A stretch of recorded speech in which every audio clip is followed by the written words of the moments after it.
Una di queste sere, dalla penombra fresca del giardino, ho guardato attraverso la finestra, la porta finestra del salone aperta, e nel buio del salone un televisore trasmetteva delle immagini che posso dire magliarde, delle immagini che mi hanno catturato ancora una volta. Erano le immagini di Casablanca trasmesse a tarda notte da qualche emittente privata. E io ancora una volta sono rimasto incantato a guardarle. Come diceva Eco, uno stereotipo irrita, 100 stereotipi commuovono. E infatti io ho seguito di nuovo la vicenda di Rick, ho seguito di nuovo l'amore di Humphrey Bogart per Ingrid Bergman, ho seguito di nuovo il senso di amicizia, di dolore, la passione e il rimpianto di cui è pieno il film. Il film trabocca di questi che una volta si chiamavano i nobili sentimenti, e questi nobili sentimenti ogni tanto arrivano ancora a toccarci il cuore. Suonala, Sam, suona ancora mentre il tempo passa, la famosa battuta di Ingrid Bergman al pianista, e la famosa battuta di Humphrey Bogart quando Ingrid Bergman le chiede di vedersi più tardi e lui risponde cinicamente, da duro: non faccio programmi a lunga scadenza.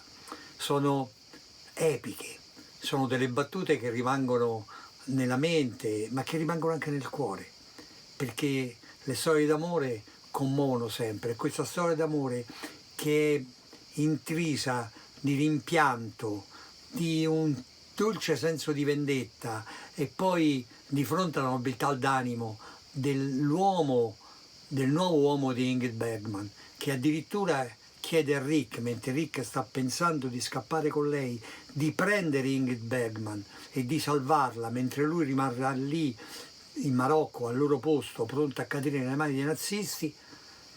Questo fatto scatena in Rick un tale orgoglio, un tale senso di lealtà, una tale ammirazione per quest'uomo, che sacrifica se stesso per salvare invece il suo amore e la persona che il suo amore non ama più, ma che rispetta e che ammira, perché sarà un grande patriota che lotterà contro i nazisti.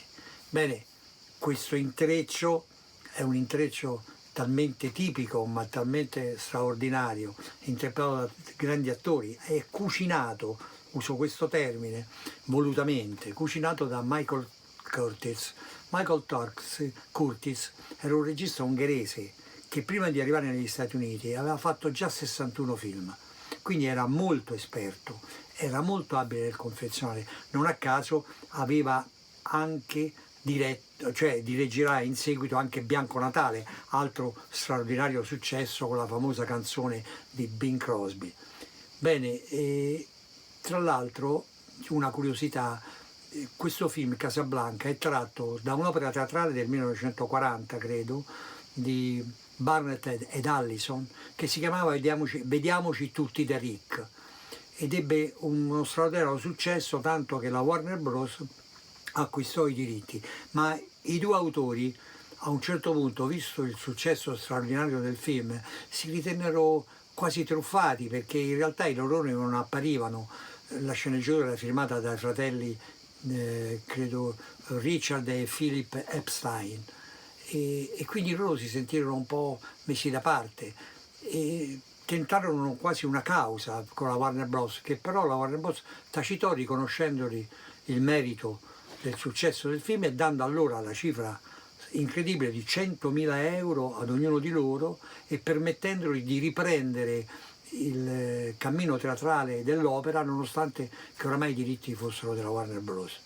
Quindi diciamo anche ha un particolare molto interessante. Michael Curtiz, l'umanità che lui dimostra nel film, probabilmente è dovuto anche al fatto che tutti i soldi che ha guadagnato nel periodo aureo di quando stava ad Hollywood, pensate, ha fatto circa 120 film, quindi ha guadagnato moltissimo. Una parte dei suoi guadagni lui l'ha destinata a una fondazione che serviva in Europa a far fuggire le persone dai nazisti.